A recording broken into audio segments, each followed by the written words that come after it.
Uh, Before we move forward, let's also get a status check of where the market is settling in, because after a quiet start, we've slowly begun to drift lower. You can feel that impact on the market breadth, wherein largely most sectoral indexes are now sitting in the red, barring perhaps oil and gas. That too thanks to the move that you're currently seeing on OMCs. This is beginning to hold out in IT. That's another hiding pocket today.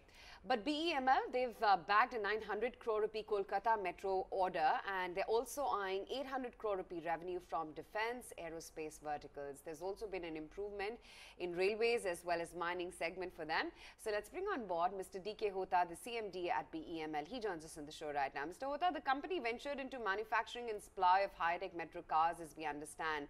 And since 2002, when you did make that venture, you've supplied to various metro rail corporations. Tell us a little bit about Kolkata Metro Rail order and what it brings on the table for you. Well, Calcutta Metro order, they were trying to place it, and this was the fourth time. It went through a lot of trouble, and there were a lot of multinational companies which perhaps pulled out and all that.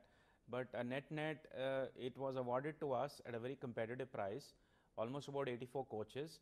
So this is truly the first totally indigenously designed and developed metro coach by BEML. Since 2002, we have supplied over 1,300 metro coaches to the various metro corporations, predominantly in Delhi Metro. Jaipur Metro is totally with us. Bangalore Metro is totally with us. Now we are planning to venture into other areas as well. So you would see a total of 47% of all the metro produced in the country has been produced by us. Calcutta Metro assumes greater significance because it is really totally indigenously designed and developed by us, and it's a major shot in the arm for us. This will help us to become eligible for a whole lot of other metro orders which are on the anvil. For example, you have almost about 300 coaches for line 3 of Mumbai Metro, where we were made ineligible because of some eligibility criteria. That has been sorted out now for the balance line 2 and 7 for another 350 coaches. So we are extremely bullish on the overall. At the moment, as I said, we have about 200 coaches orders which are being executed. Another 200 are expected, and we are expecting in the next couple of years a total of 1,000 orders to come into the marketplace, of which we assume at least 20 to 30% should come to us. You've set an ambitious target of 50% growth in the defense and metro rail businesses in the coming financial year. What are the kind of orders that you are getting? Is this target achievable? Well, it's important to have aspirational numbers, and that aligns people, but just empty rhetoric is not going to help. You need to have solid plans on the ground. Over the last 2 years, we have done a number of enablers. One being we are trying to rationalize our manpower, re-engineer our key processes, bring in greater accountability. On the metro, as I said, we have added a line 3. We have a capacity to do about 360 metro coaches in a year. Now, when you look at defense, there are a huge amount of stuff that is happening. All the platforms for the radars or the missile systems or the bridging systems, these are all manufactured by us.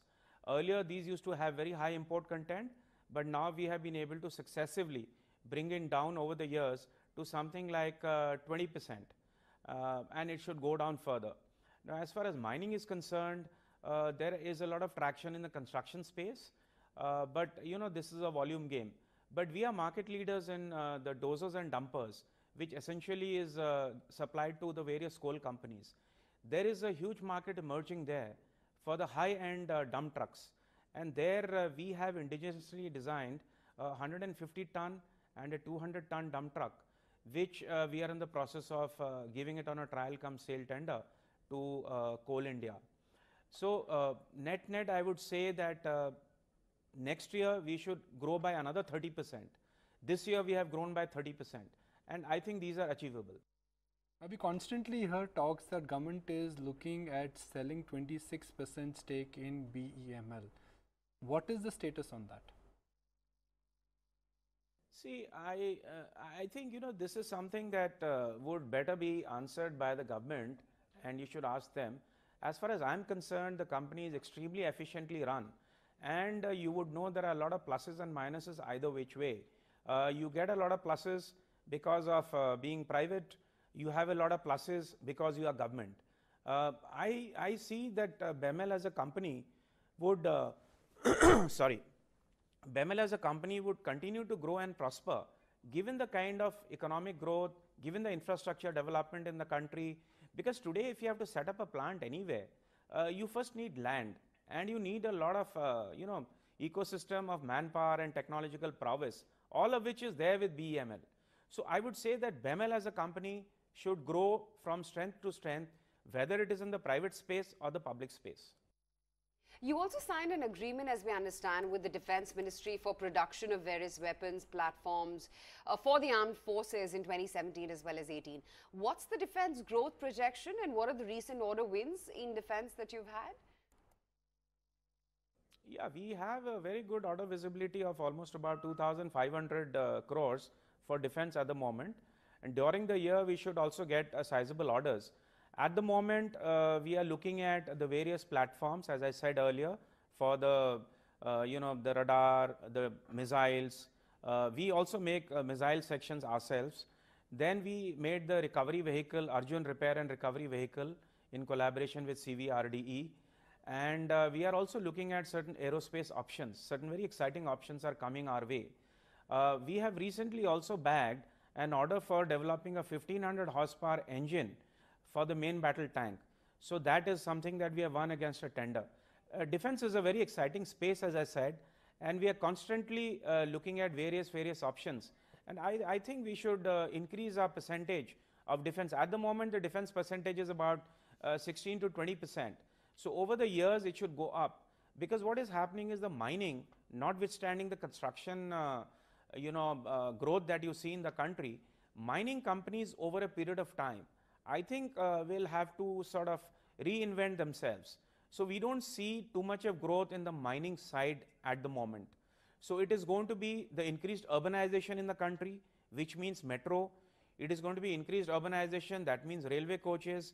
In the rail, we are supplying memos, demos. We are looking at LHP coaches. We are looking at circular trains. And in the defense, as I said. So, net, we have a lot of opportunities. And finally, what's the long-term growth outlook and guidance for BEML? Take us through the numbers for each segment. So we should not prophesize and do astrology for too much into the future. But I would say, as I said, if the medium and high-speed train, the traction comes in, that is going to add 2,000 to 3,000 crores to our bottom line as and when that happens. In the metro space, with the increased urbanization, that should add another 1,000 crores. In the mining, we should grow at about 10% per year. So net, I would say in the next 3 years, we should double from here. All right, sir, appreciate your time and glad you could join us. Meanwhile, I want to mark mid-cap IT stocks, and mid-cap